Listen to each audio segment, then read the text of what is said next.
vitu zetu tunaona infrastructure, all the services we need. Kama umeongeza tax niende hospitali nipate madawa, nipate madaktari. Unaongeza alafu nakufia kwa nyumba juu sina dawa, hakuna madaktari. It doesn't make any sense. We are not angry at the president or anyone. We are angry at those punitive taxes zenye wanatupatia sisi. Nimesema mimi kama unataka nikupatie thao, nionyeshe thao naenda wapi. Sio niambie nipatie thao nikushow alafu naenda niambie thao nanunua maziwa, nanunua hii. Show it, nitakupatia.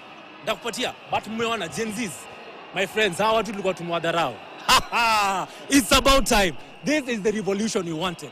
This is one for the people. And tell you what, hawa watu wako 33.1%.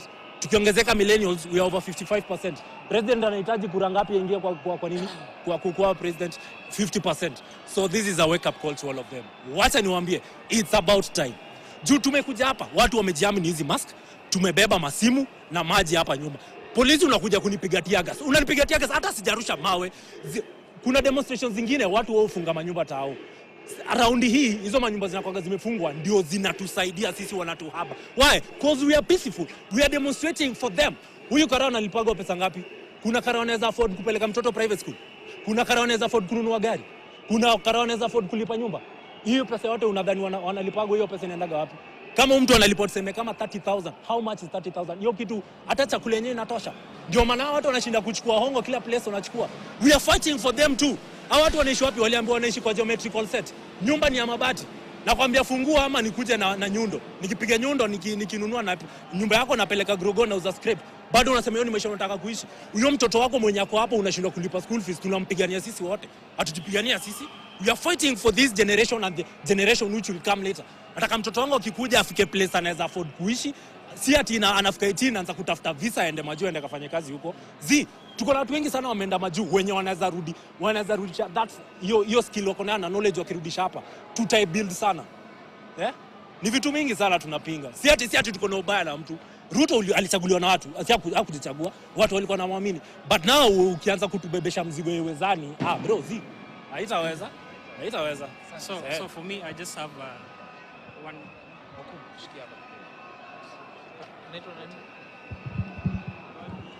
So I just have one thing. Today we have seen a number of Kenyans, quite a number of them turning up to protest against this bill. But again, if you can see, the amount of force that is being used by the security agencies contradicts the provisions of Article 37 of the Kenyan Constitution. So Article 37 is not a proposal, it's not an idea. It is a constitutional right. And to the security agencies, I think what you're doing is you're contradicting this fundamental role. So it's important for them to understand that this is their right.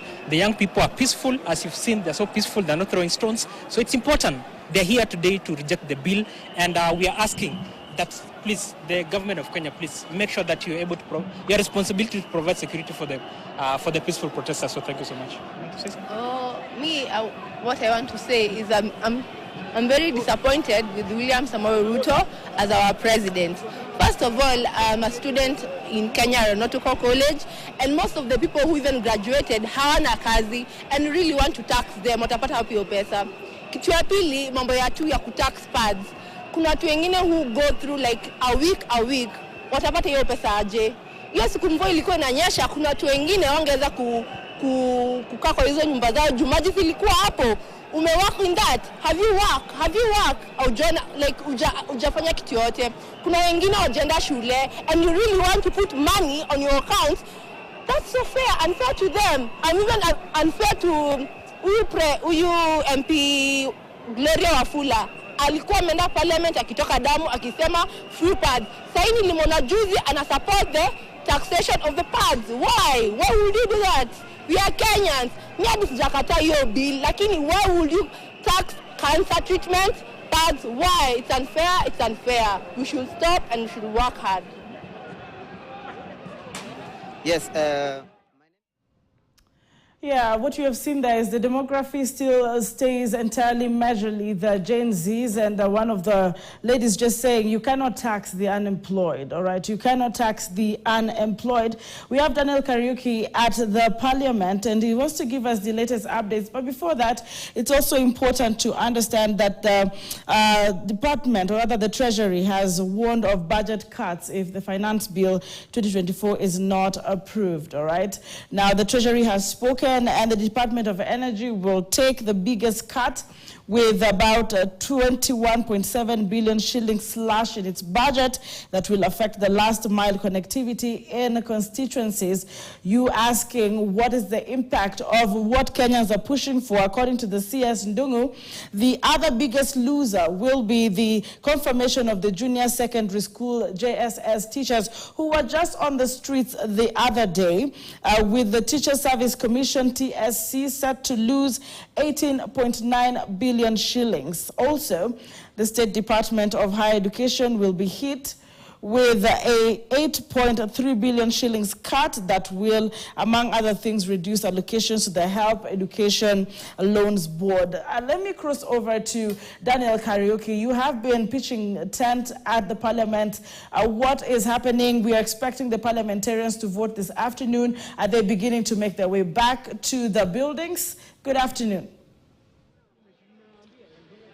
Anki Doris, thank you very much. And you have said it right, that this afternoon from 2:30, members of Parliament will be going back to the House to continue with the debate on the Finance Bill 2024 as we continue with the special coverage of this day. And as you have just been following keenly on your screen, is that demonstrations are ongoing out there, and of course inside Parliament things are a bit different, and members of Parliament of course are in small groups as they discuss exactly what is happening outside there, the protest, and maybe those protests might change their minds in the afternoon when they come to continue with the debate.